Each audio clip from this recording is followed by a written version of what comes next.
I love my little mice. I've got two little mice. I haven't really named them properly. I mean, they were my nieces. I put them in this barrel so they don't run everywhere, so I can pat them. Instead of putting them on me where they might jump off and run away, here's this one. A little brownie, sort of, a little bit of red on him too, isn't there?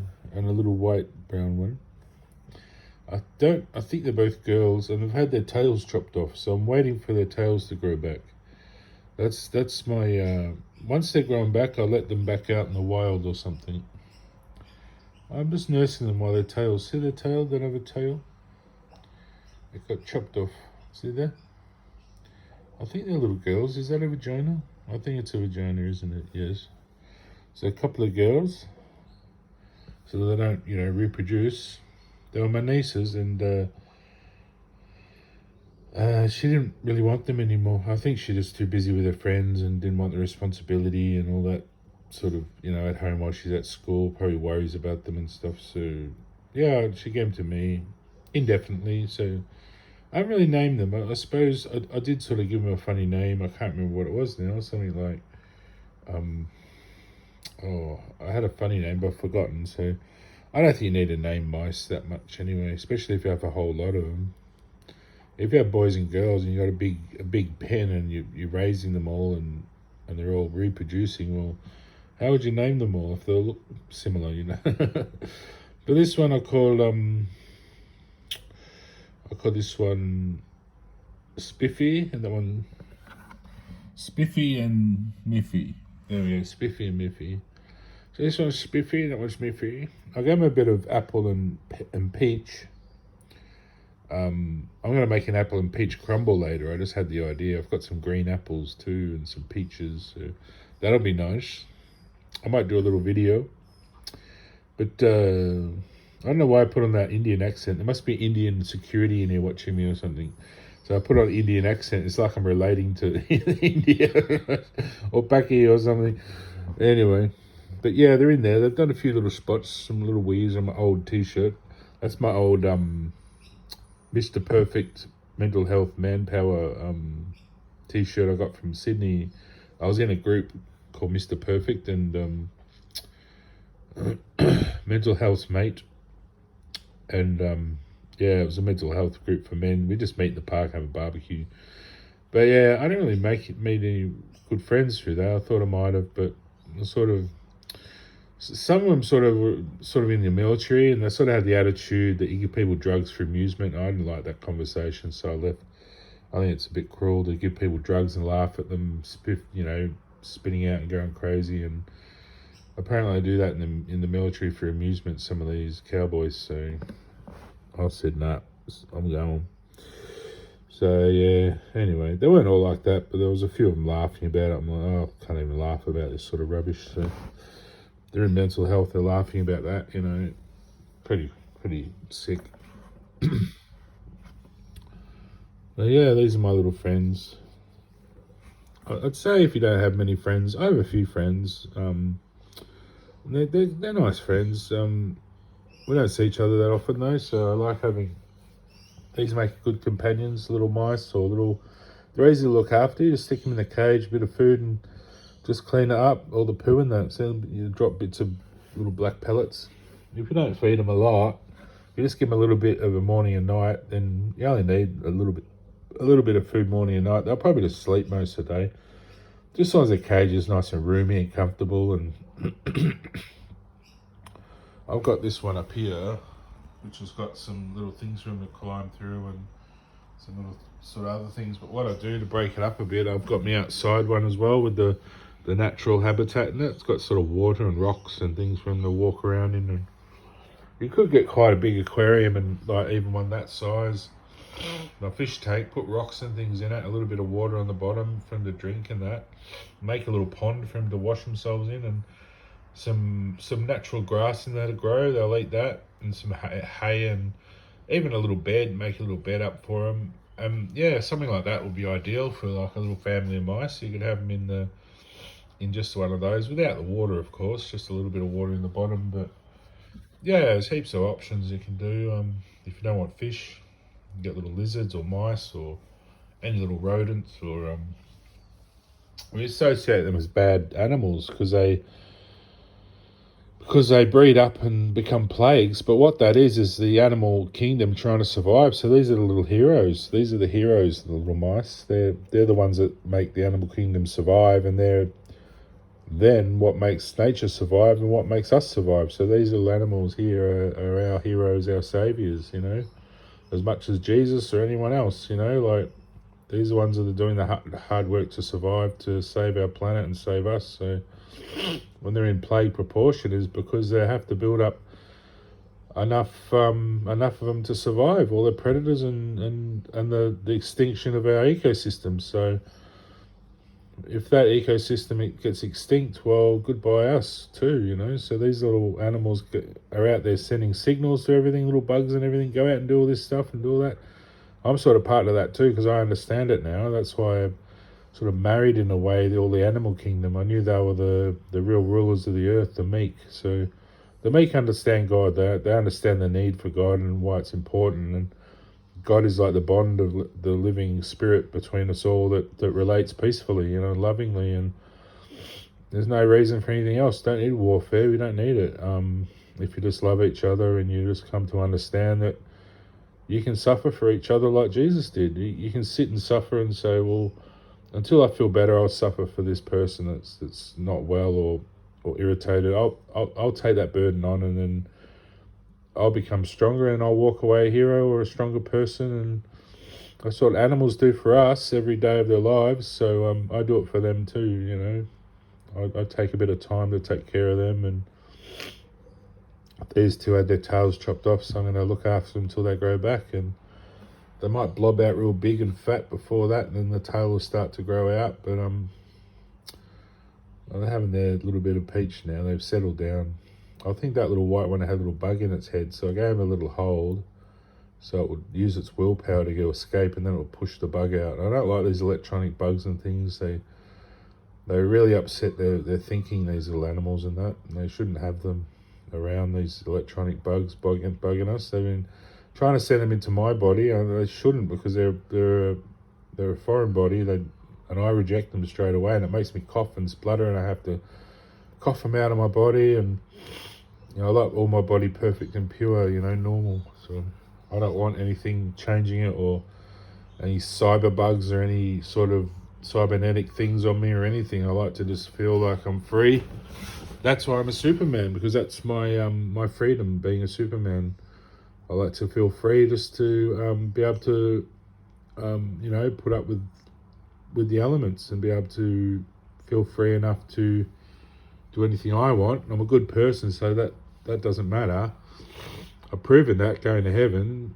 Being a Superman in heaven means I've proven that I'm a good person, good enough to have that freedom. So just keep that in mind anytime you think you want to impose on my freedoms, or you're going to be met with a Superman. So, anyway.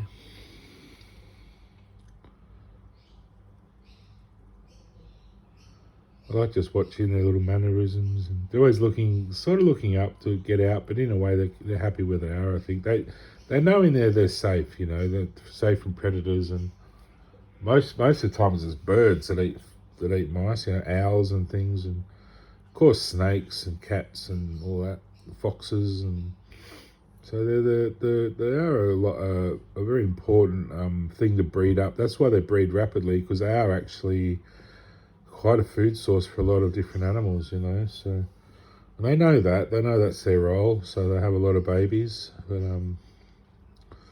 any animal really has a lot of babies is usually a natural prey for other predators. But for me, I like to just look after animals. I don't care too much about killing them. I had some nice chicken last night. That was really nice. I did that same chicken with some chicken legs. And that was beautiful. Yeah, it was lovely. I think I prefer the breast though than eating around all the bones. Yawning.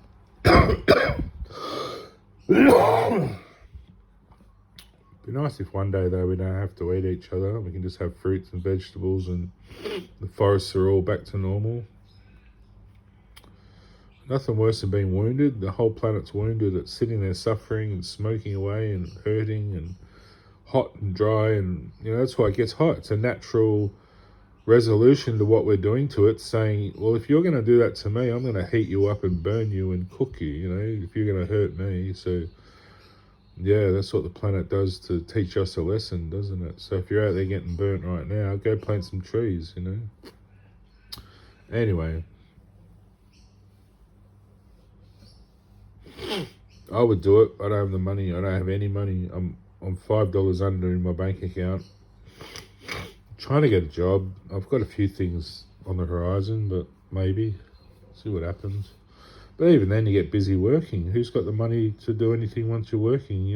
You've got a lifestyle to take care of. Then much time to do other things, and it's really well, I applied to government to see if they'd make me the Prince of Australia, so I could do all these things and have the power to actually claim that land, to put forest back on it and give it back to nature.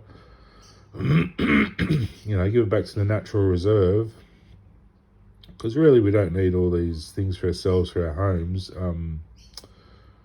Straight away, I think eventually it'll be nice just to be able to wander off and not have to purchase land, just belong to the earth, and feel like we can just build our home anywhere we want, and people will just be accommodating. They'll say, sure, you can live next door. You just talk to people. Say, oh, do you mind if I live on this property, in this area? And it's like, yeah, come live in our village. Build a house yourself and a little cottage. And I mean, you're always going to have a few designated areas for more the elite crowd, the city, space age sort of travel. What do you call it? Jet setters. Will have the spaceports. But I think the rest of the planet should just be free land. Just go and live wherever you like. Just build a house. All you need is a house and a garden. I mean, what's so hard? And then it takes the pressure off all this other. You can take away all this other bureaucratic bullshit about purchasing land, which never really belongs to you. It belongs to itself. So you're just a resident, a habitant sitting on that piece of land. And that, I think that's a treaty in a way too between the Aboriginal and the white sort of European or English settlers, is that you come to that agreement in the middle that you're all welcome to live together. I like living in those sort of Aboriginal areas too, and feeling happy. And I think there is a kinship between the Aboriginal sense of humour and spirit and the white too, that really we can share that same sense of humour and fun and peace and happiness together. And that goes for any culture, black, Indian, whatever, or African Indian, white, European, Asian, Asian, you all live together. I love all that Asian culture, and I like mixing all that together. And it's nice to say, oh, I'm not that good at cooking. Can cooking Asian? Can someone cook for us? And you get a nice Asian person that loves cooking Asian food and stir fries and all that traditional stuff. They make it much nicer than the shopping centres. Do it really traditionally with good ingredients, and all that stuff's mass produced. Some of it's a bit revolting, but what else can you do with such a big population? Which, I think that's a good treaty between, native cultures and more introduced, or whatever you want to call it. I mean, we all belong to the earth. We're all indigenous, really. But I'm just thinking, if you can just go in anywhere you want on a piece of land, ask, do you mind if we live together and build your own little cottage close by a village or somewhere? We all think about owning a village, but if we just make it a free place, I mean, I think if you want to live somewhere, then there's that attraction magnetically to that space. You should accommodate people if that's where they want to be, And I think in that sort of environment, no one would care about who possesses anything or who has the most stuff. You can still have your electronics and things in your home. I mean, some people like their little computers to communicate, but wouldn't be so heavily burdened on boxing people into boxes and things they don't like. They could build their own homes and get help from the other guys to build something nice and do it up, and then live, maybe find a girlfriend, partner, or have your own little family running around. I don't think you need so much schools. You can just have, we can get rid of all the industries, schools, all the other industries associated with owning homes, all that money shit, make it more almost a bartering sort of system, I suppose. I suppose in a way you have your credit system for flights and that, big, the more elite squad, traveling in the city to maybe travel to Mars or, I'm thinking more in the future now. But ultimately, at a ground level in the villages, you wouldn't need money, would you? You're just growing your own food in the forest, picking it when you need it. You don't really need to refrigerate anything. You just eat it off the vine. And, probably you could have a few solar systems set up or whatever energy, clean energy by then, to refrigerate your few drinks, keep them cold. But I think the climate would cool down. You wouldn't need that. You just sit them out on the windowsill, which would be nice having an all-round sort of refrigerated environment. You can just keep your food out. You wouldn't need fridges and things. You just sit your food out. Wouldn't have to go off so quick. It's perfect, really. The way we waste all that energy dealing with the damage we've done in a stupid, not efficient way, we're basically dealing with the damage, creating more damage by doing things not to fix the problem, but to resolve the problem with more damage, more damaging systems, more high energy consuming systems, more, it's hot, let's turn on the air conditioner and run up more energy, more, instead of just leaving the windows open and putting a cold cloth across your body or something. You can aerate your body and cool it down with moisture, and let the air wash through and cools down the cloth and cools down your body. I mean, but imagine just the air itself doing that. The climate's cooler. You even get little snowflakes in your windows. It'd be beautiful. It'd be beautiful to live in. And once that balance comes back, you wouldn't get the heavy drops of all that snow. It'd just be gentle snow all the time that just melts away. And up in the Alps, it would be sort of, you get that lovely powder, almost like marshmallow snow. And people love to ski up there and do all that stuff. Oh, it'd be marvellous. But I don't know how to do any more than I've done. I mean, I can't badger the government anymore without more support at ground level from the community, hearing my messages and coming and talking to me and saying, let's do something, because I can't do it on my own, because it involves our country or our planet. I'm not going to do it on my own, am I? When I want everyone else involved. So just to be Prince to do that and get that back to a happy system, just to have that role as Prince to fix it up would do me. And if people want me to carry that on into the future, that's fine. But I'm not a prince from any sort of battle warfare anymore. I'm not that kind of king or prince. I'm more prince of the universe in a sense of being a god or a Superman or more of a protector, more of someone, a peaceful person who likes to educate, a prince that sort of educates and informs and gives people hope and gives people happiness and love and support and peace, and beyond that tranquility and the feeling you can just live forever and just, you don't have to be responsible for anything anymore. You can just live free. You don't have to worry about your reactions or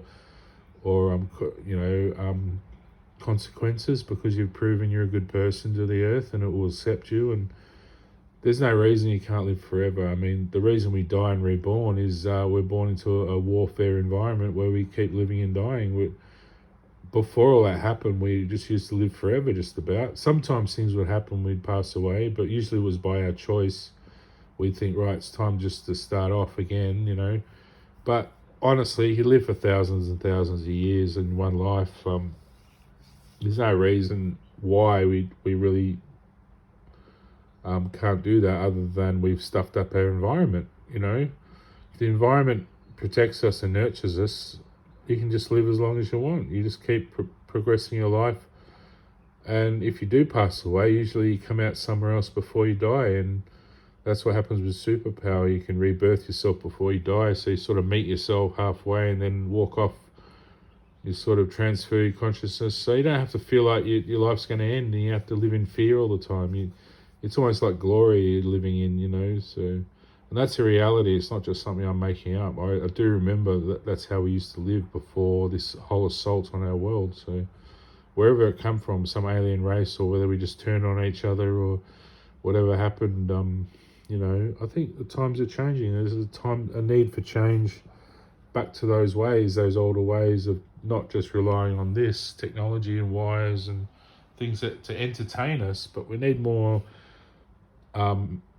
technology and things to sustain us, not just to entertain us into a coma, but to sustain us into eternity, should be there to help us and not just spy and hurt us and used as a weapon, but should be used more as a loving sort of more for happiness, not a weapon, promoting happiness. So I don't feel encumbered by our environment. We feel liberated. It's something which I've started. It's my thing. Yes, I know I haven't done much, but I have, on a spiritual, broader sense. If you're a good person, you'll really benefit from that. If you're a bad person, you'll be confronted. It'll be confronting, and you'll suffer, because it's there to educate you to be a good person, and that's what the world needs. It doesn't need more people being chronically cruel to each other, So it's just a warning, because I want you all to be happy and just live good lives, and there's no reason you have to be ashamed to be a good person. You can be a good person, be happy, and be proud of that. This might be the end of it. He-Man or something might be where you can express that masculinity at the end of it, or whatever. But for now, we need to take care of our planet. And it's really crying out for help. That's my voice coming from Gaia. The voice of Gaia is coming through me out to you, saying, take care of me, I need help. That's what it's saying. So Gaia's in a panic. It's going, come on, help me. I don't want to die. So